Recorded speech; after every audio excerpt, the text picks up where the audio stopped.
The Zestful Spirit of Dan Altman, narrated by Zoran the Dragon. The meeting in Maui. In the lush tropical paradise of Maui, where the ocean meets the sky and the air is thick with the scent of plumeria, I first met Dan Altman. It was a time of exploration and spiritual awakening, a time when the world seemed full of possibilities. Dan and I were both software engineers, our shared profession, a starting point for a friendship that would endure for years. For the moment I met Dan, I was struck by his zest for life. He had a way of approaching the world with curiosity and enthusiasm. His energy infectious and inspiring.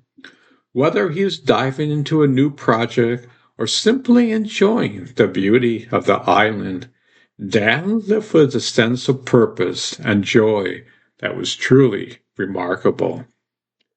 The reunion in Ashland. Life has a way of weaving its thread in unexpected patterns. Years after our time in Maui, Dad and I found ourselves living in Ashland, Oregon, a place of natural beauty and spiritual energy. It was though the universe had brought us together once again, the thread of friendship tying us in a new chapter of our journeys. In Ashland, our connection deepened. My wife and I would often take walks through the town, the crisp air and scenic views, a constant source of inspiration.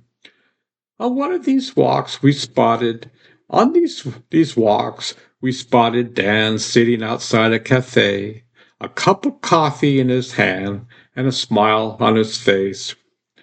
We stopped to chat, the conversation flowing effortlessly as though no time had passed since our last meeting.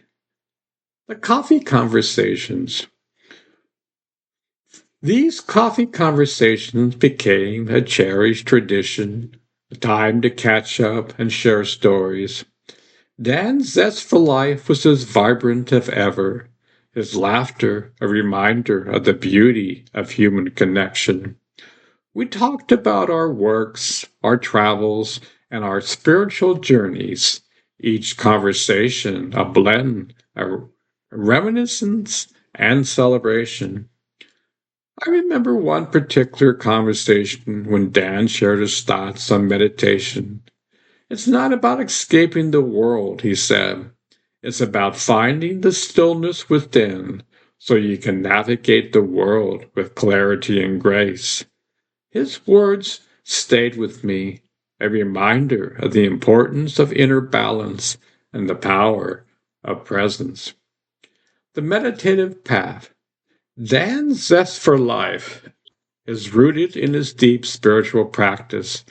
For over 38 years, he has been a devoted student of Mafu, a spiritual teacher whose teachings focus on love, unity, and expansion of consciousness. Dan's meditation practice is a cornerstone of his life, a way of staying grounded and connected to the divine, even in the midst of life's challenges. I remember one conversation with Dan where we shared his thoughts on meditation. It's not about escaping the world, he said. It's about finding the stillness within so you can navigate the world with clarity and grace.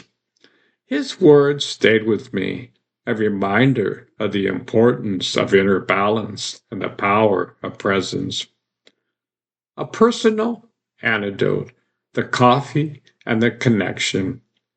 One of my most cherished memories of Dan is from one of our coffee conversations in Ashland. As we sat outside the cafe, the autumn leaves falling around us, Dan shared a story about a time when he faced a challenge in his work and how he overcame it. Life is like a cup of coffee, he said with a smile. It's bitter, it's sweet, and it's always full of surprises. The key is to savor every step, to find joy in the moment, and to remember that even the toughest times have something to teach us.